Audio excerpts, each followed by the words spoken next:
5 اگست ہے، 6 سال مکمل ہو چکے ہیں اس آرٹیکل کو ریووک کیے ہوئے. تو اس کے اوپر گفتگو کریں گے. سینئر صحافی اور تجزیہ کار ذیشان قریشی ہمارے ساتھ موجود ہیں، ان کو اپنے ساتھ شریک کر لیتے ہیں. السلام علیکم ذیشان، بہت شکریہ آپ ہمیں جوائن کر رہے ہیں. Thank you very much. آپ پہلے تو یہ بتائیے گا کہ یہ جو 6 سال ہم نے دیکھا،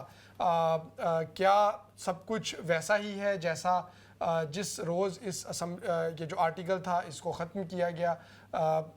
جو سچویشن تب تھی ابھی ہے، اس میں کچھ بہتری آئی کشمیریوں کے لیے، کشمیر میں رہنے والے لوگوں کے لیے، یا سچویشن پہلے سے زیادہ ورس ہے؟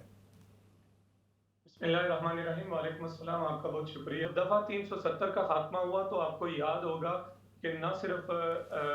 مقبوضہ کشمیر کے اندر جو جدوجہد تھی وہ بڑھ گئی تھی، سیاسی مظاہرے ہو رہے تھے. پھر آپ نے دیکھا ہوگا کہ جتنی بھی وہ جو سیاسی قیادت تھی جو اس ساری موومنٹ کی قیادت کر رہی تھی، اس ساری قیادت کو، چاہے وہ فرسٹ لیول کی تھی، صف اول کی قیادت تھی، یا دوم کی قیادت تھی، یا سیکنڈ لیڈرشپ تھی، یا تھرڈ لائن کی قیادت تھی، ان سب کو گھروں سے اٹھایا گیا کہ جتنے بھی وہ سوشل ایکٹیوسٹ تھے، جتنے بھی وہ جو سیاسی لوگ تھے جو وہاں متحرک تھے کسی بھی حوالے سے، ان سب کو اٹھا کے جیلوں میں ڈالا گیا. اور آج بھی 10,000 سے زائد جو کشمیری سیاسی اور سوشل سماجی جو متحرک لوگ ہیں وہ آج بھی انڈین جیلوں میں اس 6 سالوں سے پڑے ہوئے ہیں. بالکل، نہ صرف یہ قیدی ہیں، اور پچھلے تقریباً 3 مہینے میں کوئی 2,500 اور کشمیری نوجوانوں کو وہاں پہ بغیر کسی وجہ کے حراست میں لیا گیا ہے. پیلٹ گنز کا جس طرح سے استعمال کیا گیا کہ یونائٹڈ نیشنز اور ہیومن رائٹس واچ تک کو سٹیٹمنٹ دینا پڑی کہ اب سویلینز پہ پیلٹ گن استعمال نہ کریں. بچوں، چھوٹے چھوٹے بچوں کی تصویریں ہم نے دیکھیں، اور یہ انڈیا کی بھی تاریخ کا سب سے، کسی بھی ڈیموکریسی کا جو اپنے آپ کو ڈیموکریٹک کنٹری کہتی ہو، اس کی تاریخ کا یہ سب سے بدترین لاک ڈاؤن تھا جو تقریباً 1 سال تک کشمیریوں کو جس کا سامنا کرنا پڑا. میں معذرت آپ کی بات کاٹ رہا ہوں. یہ حقیقت ہے کہ جتنے بھی بین الاقوامی ادارے ہیں، آپ اس میں ایمنسٹی انٹرنیشنل آپ دیکھ لیں، بلکہ اقوام متحدہ کا جو ہیومن رائٹس کمیشن ہے جس کا ہر ششماہی اور سہماہی اجلاس ہوتا ہے جنیوا کے اندر، وہ ہر شمائی میں بھی اور شمائی کے اندر بھی، معذرت کے ساتھ، ہر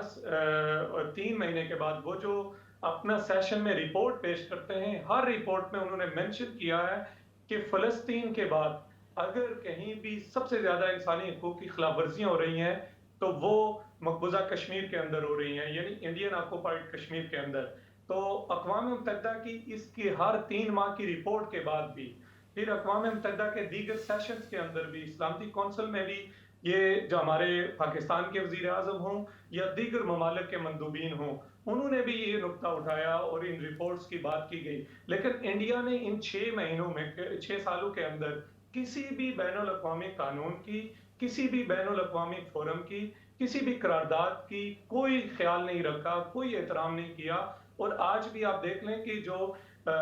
میں سمجھتا ہوں کہ وہ صرف کشمیریوں کے لیے نہیں بلکہ دنیا بھر کے لیے آزادی کا استعارہ تھے سید علی گیلانی، ان کی جو موت واقعہ ہوئی وہ بھی اس وقت انڈین جو فورسز تھیں ان کی حراست میں ہوئی، اور پھر ان کو کشمیریوں کے حوالے، ان کی فیملی کے حوالے نہیں کیا گیا. اور جب یہ 2021 کا واقعہ ہے، ان کو جبرن، یہ تو انسانی حقوق کی خلاف ورزی کی سب سے بڑی دلیل ہے جو دنیا دیکھ چکی ہے کہ جبرن انہیں خاموشی سے رات کے اندھیرے میں غیر نامعلوم جگہ پہ دفنا دیا گیا. یہ وہ سارے واقعات ہیں جو آج بھی جاری ہیں. مودی اور امت شاہ جو وزیر داخلہ ہیں انڈیا کے، وہ مسلسل اس سارے عمل کو انڈیا کے مقبوضہ کشمیر کے اندر یہ جاری رکھے ہوئے ہیں. ان کی فورسز کی تعداد بھی بڑھ چکی ہے، وہاں کے ہمارے جو سیاسی قیدی ہیں ان کی تعداد بھی بڑھ چکی ہے، اور روزمرہ وہاں جو لوگوں کے ساتھ، جو وہاں کی خواتین کے ساتھ، وہاں کے بچوں کے ساتھ، وہاں کے طلبہ کے ساتھ، وہاں کے صحافیوں کے ساتھ جو سلوک روا رکھا جا رہا ہے، اس کو روکنے کے لیے وہاں انٹرنیٹ بند ہے، وہاں جو جتنے بھی صحافتی ذرائع ہیں ان پہ پابندی ہے، اخبارات پہ پابندی ہے، چینلز پہ پابندی ہے. اور پھر اس کے بعد جو سیاسی عمل ہے وہاں 5 سال کے بعد، یہ گزشتہ کچھ مہینے پہلے انتخابات ہوئے، تو وہاں انتخابات میں بھی ان لوگوں نے، عوام نے بی جے پی کو مسترد کیا. جو وہاں کے قوانین کے مطابق انتخابات ہوئے، وہاں کی ساری فورسز کے کنٹرول میں انتخابات ہوئے، اس کے باوجود